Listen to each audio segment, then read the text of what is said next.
Non, mais j'arrive pas à fixer, je vais regarder un peu partout comme ça. D'accord, pour toi c'est pas mal.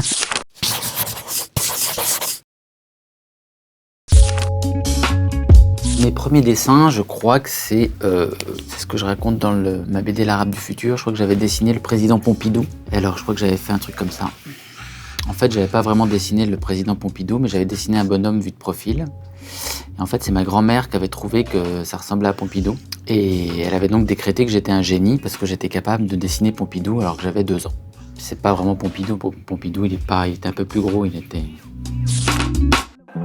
J'étais amoureux d'une manière assez incohérente de Cindy Crawford, en fait. Et donc j'avais collé sur le mur de ma chambre des photos de Cindy Crawford. Alors je sais plus exactement comment elle était. Elle avait un visage assez carré, avec une espèce de grosse bouche, toujours plus ou moins ouverte. Et ce que j'aimais bien avec Cindy Crawford, c'est que je trouvais qu'elle a fait un type un peu arabe. Je sais pas pourquoi. Je me disais c'était comme si c'était une arabe sublime, somptueuse. Donc j'étais profondément amoureux de Cindy Crawford. J'étais pas tellement dans le monde réel, quoi. Je crois qu'elle avait un grain de beauté là, non? Voilà, elle a l'air un peu malade, mais... Allez, hop. Je pense qu'il va ressembler à quelque chose comme ça. Alors, il a un énorme menton. Il est blond. Il a des yeux bleus. Il mesure environ 2 mètres. Il a énormément d'abdominaux, comme ça.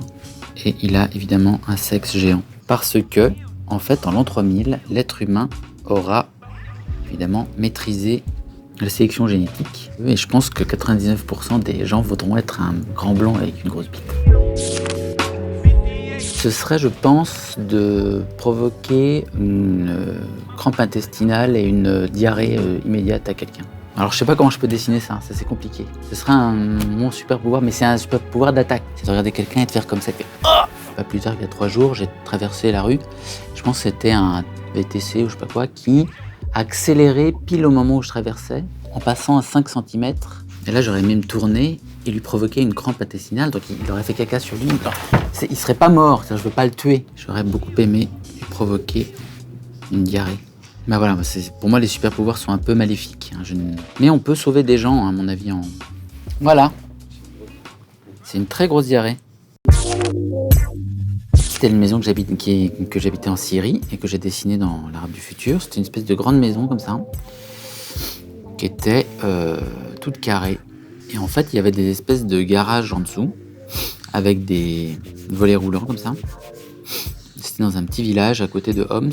Et nous, on habitait en haut.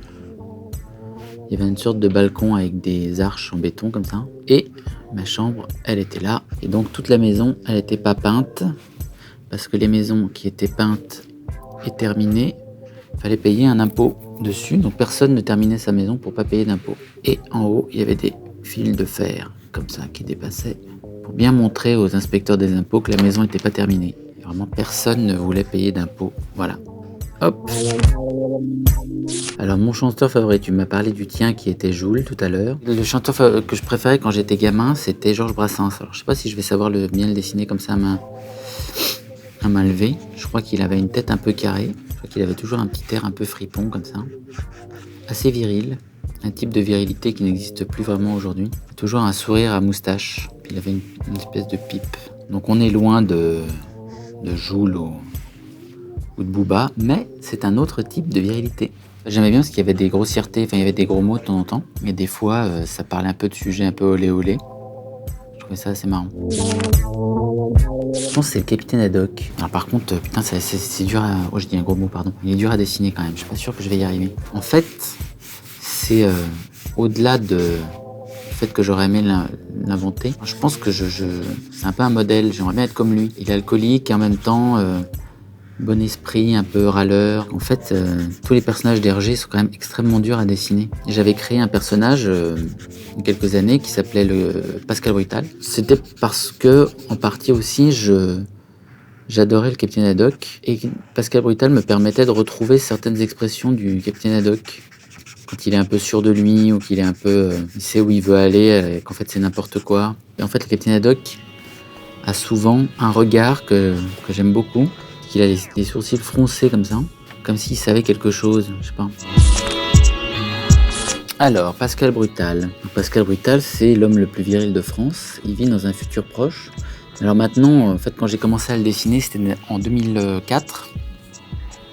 Et à l'époque, il n'y avait pas Internet partout comme aujourd'hui, il n'y avait pas les smartphones et tout. Et donc le monde que j'avais imaginé, c'était un monde extrême par rapport à la société qu'il y avait à l'époque.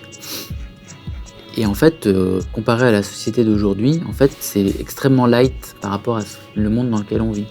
Par exemple, si dans Pascal Brutal, j'avais imaginé que Alain Madelin serait président de la France, et ça faisait marrer les gens parce qu'ils disaient c'est pas impossible qu'Alain Madelin puisse devenir président, etc. Et aujourd'hui, par exemple, il y a Trump qui est président, et j'aurais jamais osé le mettre dans ma BD, par exemple. J'aurais trouvé que c'était trop fort. Avec Internet, tout est trop extrême, en fait. Je tombe tout le temps sur des informations qui dépassent les trucs qu'on pourrait inventer. Voilà, et un petit mot. Oh, en fait, Pascal, c'est quelqu'un d'extrêmement sexué. Donc, il fait l'amour à toutes choses. Femmes, hommes, objets, animaux. Le type un peu beau gosse, un peu crispant, je vais vous le dessiner. Je vérifie qu'il n'y en ait pas un parmi vous. Il a les cheveux un peu comme ça en bataille. Il a aussi ce petit regard comme le capitaine Haddock, un peu viril. Il a un nez pas très droit, parce que bon, faut pas être trop parfait non plus. Il a un petit polo. En général, il essaye d'ouvrir un... Il n'est pas musclé, trop. Il essaye d'ouvrir un restaurant de hamburgers ou de trucs de viande, je sais pas quoi, un truc un peu à Paris. Mono-activité en pensant que c'est vraiment la classe. Et c'est un nom un peu américain. Là, j'ai l'impression de l'avoir vu 50 fois. Alors en même temps, là, je l'ai fait sourire. Et en fait, c'est pas vrai parce qu'en général, il sourit pas. Voilà, ça c'est plus la tête. Évidemment, je ne les aime pas. Je fais des espèces de formes en perspective, comme ça. Si jamais il y a un psychologue qui pourrait me donner une explication, ça me ferait extrêmement plaisir. En fait, c'est extrêmement agréable à faire. Moi, je pense c'est un symbole phallique, mais c'est un peu facile. Et en général, ça devient de plus en plus petit. Et en fait, c'est vrai que c'est assez hypnotisant. Là même, je viens de le finir et j'ai envie de le continuer. Donc, je vais m'arrêter. Il y a 10 ans, Festival d'Angoulême, j'étais comme ça. Alors, je me dessine pas, parce que... Et en fait, devant moi, il y avait personne. Parce que personne ne venait me faire dédicacer ma BD. Personne ne lisait mes BD. Et aujourd'hui, il y a plein de monde. Donc je suis extrêmement content d'aller à Angoulême parce que je vais signer et dédicacer et que je rencontre toujours plein de gens dans les dédicaces. Je leur demande ce qu'ils font dans la vie et on apprend plein de trucs. Moi, je dirais Churchill. Déjà, c'est un ultra bon écrivain. Ensuite, il a quand même gagné la Deuxième Guerre mondiale, ce qui est pas n'importe quoi. Et il était alcoolique, un peu comme moi. Je sais pas si vous connaissez cette anecdote, mais en fait, Churchill, après la guerre, il était un peu en retraite et il a écrit ses mémoires et qui lui ont valu le prix Nobel de littérature. Donc en fait, il parcourait le monde de palace en palace et il picolait dans les bars.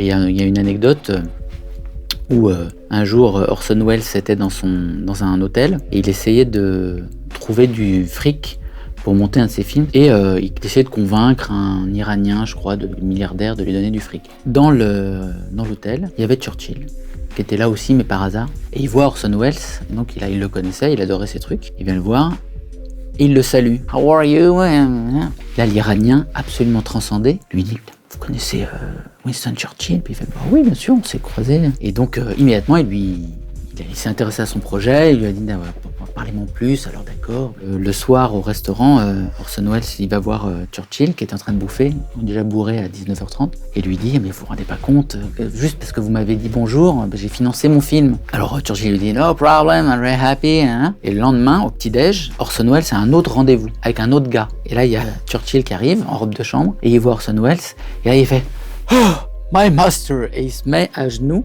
et lui embrasse ses chaussures. Donc voilà, j'aime beaucoup Churchill.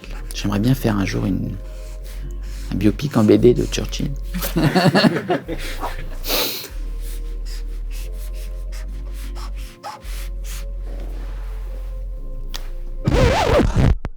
Okay.